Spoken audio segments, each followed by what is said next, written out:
Ya, saya ucapkan terima kasih kepada Korlap untuk waktunya. Saya Sunarno sebagai Ketua Umum Konfederasi Kasbi.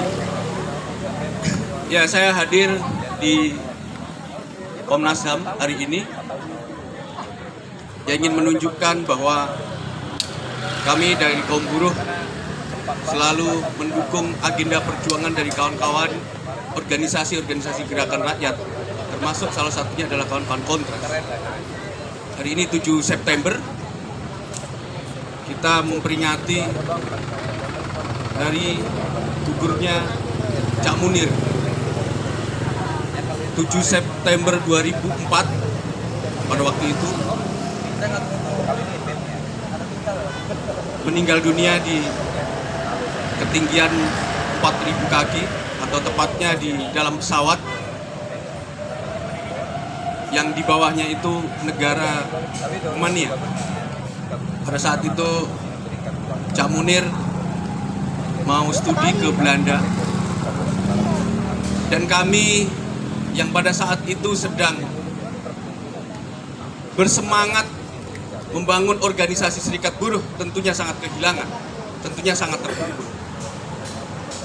Saya secara pribadi tidak pernah ada satu kepentingan, ya, secara pribadi tidak ada kepentingan dengan kawan Munir, tetapi saya memulai gerakan buruh atau membangun organisasi gerakan kurang lebih tahun 99 sampai tahun 2000, dan disitulah saya beberapa kali bertemu dengan Cak Munir, yang kemudian karena Cak Munir aktif memperjuangkan dari kawan-kawan buruh atau melakukan pembelaan terhadap kaum buruh, selain juga melakukan pembelaan terhadap korban-korban dari kejamnya rejim Orde Baru, peristiwa 98 atau bahkan 27 Juli yang juga memakan korban.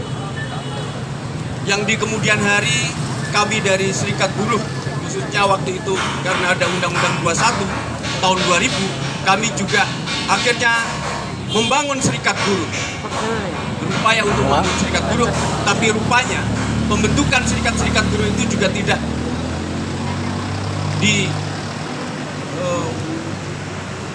disukai baik oleh pengusaha maupun pemerintah, bahkan juga dari aparat kepolisian dan juga tentara. Satu basis yang kami bentuk itu basis kedua waktu itu di Tangerang, Federasi Serikat Buruh Nusantara. Serikat Buruh Nusantara PT Dwi Naga Sakti Abadi atau pabrik sepatu dengan merek Homipet. Ketua dan wakilnya diberangus, di PHK secara sepihak, dan kemudian dilaporkan tindakan pidana atau lebih tepatnya adalah dikriminalisasi. Nah, disitulah kawan-kawan dari FSBN sebelum ada Kasbi waktu itu aktif atau intens berjaringan dengan kawan-kawan LBH Jakarta, YLBHI, dan Kontras. Dan pada saat itulah kawan Munir akhirnya juga melakukan tanda tangan untuk menjamin kawan kami, Sofyan Bedot dan Sujito waktu itu, karena dikriminalisasi, maka kami meminta untuk tahanannya ditangguhkan dan proses tetap berjalan. Nah, dari situlah perjumpaan saya dan juga kawan-kawan di Tangerang pada waktu itu, yang mulai intens bagaimana berjaringan, beraliansi, akhirnya kita bisa membangun aliansi Gerakan 1 Mei pada waktu itu, Komite Anti Penindasan Buruh waktu itu, dan kami akhirnya membentuk sebuah serikat buruh Konfederasi Kasbi sebagai salah satu jawaban, karena pada waktu banyak serikat-serikat buruh yang mulai berdiri, yang tidak lain dan tidak bukan adalah bagaimana supaya bisa mewujudkan perjuangan dari buruh, dari ketertindasan, dari pembodohan dari perusahaan-perusahaan, apalagi yang dilakukan oleh negara, yaitu melalui Disnaker atau Kemnaker. Banyak kebijakan-kebijakan yang dibuat oleh negara yang buruk, dan itu sangat merugikan kita kaum buruh pada waktu itu. 2004 kami mendengar kabar buruk Cak Munir meninggal karena sedang dalam perjalanan, dan saya yakin apa yang terjadi pada waktu itu ada sebuah konspirasi besar yang dilakukan oleh negara dengan aparatnya. Bagaimana mungkin pada sidang-sidang berikutnya diungkap bahwa yang melakukan itu ada nama-nama pilot dari Polikarpus, dari Muhdi PR, dan juga sebenarnya ada Hendro Priyono, dan juga ada jenderal-jenderal yang lain yang sebenarnya juga terlibat untuk membunuh Cak Munir.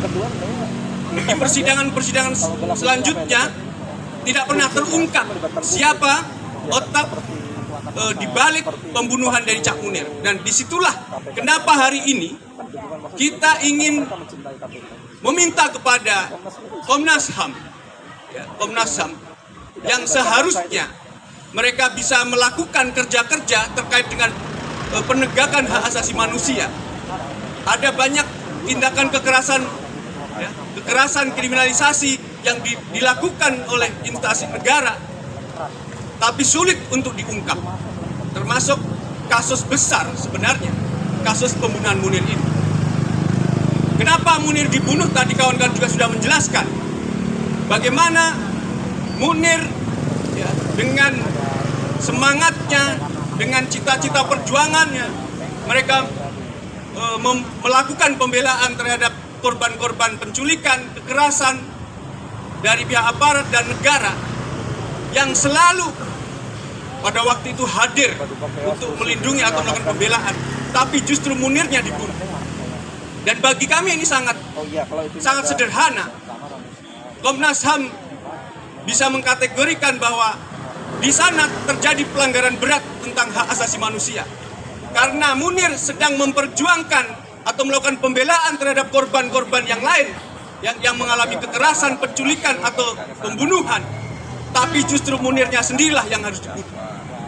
Nah, itu salah satu sejarah penting, peristiwa kelam yang kita alami di negara kita, di Indonesia ini. Dan siang ini kita ingin mengingatkan kepada Komnas HAM. Sudah 19 tahun, sebentar lagi 20 tahun. Kasusnya tidak terungkap, artinya aktor intelektual atau otak di balik pembunuhan Munir ini tidak terungkap. Dan ini menjadi PR besar buat bangsa kita, buat negara kita, termasuk kita, kaum buruh dan kelompok gerakan rakyat yang lain, yang sebenarnya juga sampai dengan saat ini masih menunggu. Dan tentunya bukan hanya kasus Munir, ada kasus-kasus yang lain, tragedi Trisakti, Semanggi, dan juga kasus-kasus yang lain, termasuk beberapa waktu lalu pada reformasi di korupsi 2019, 2020, dan itu juga terjadi. Tapi kasusnya selalu menguap. Aktor-aktor di balik pembunuhan, kekerasan itu tidak pernah terungkap. Saya pikir apa yang dilakukan, terutama Mbak Suciwati dan juga kawan-kawan Kontras, bagaimana untuk melakukan pembelaan atau mengungkap dari kasus tersebut, harus kita dukung dari kelompok gerakan rakyat, dari kaum buruh dan juga kawan-kawan yang lain. Sehingga Komnas HAM yang seharusnya menjadi lembaga independen untuk melakukan penyidikan, penuntasan kasus ini, mereka juga tidak takut lagi.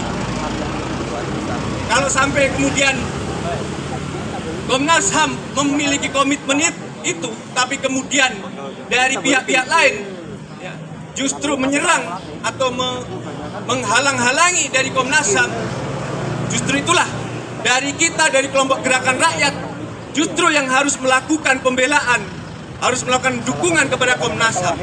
Tapi kalau Komnas HAM sendiri tidak berjalan sesuai dengan fungsi dan kewenangannya, saya rasa Komnas HAM ini layak untuk dibubarkan sekalian.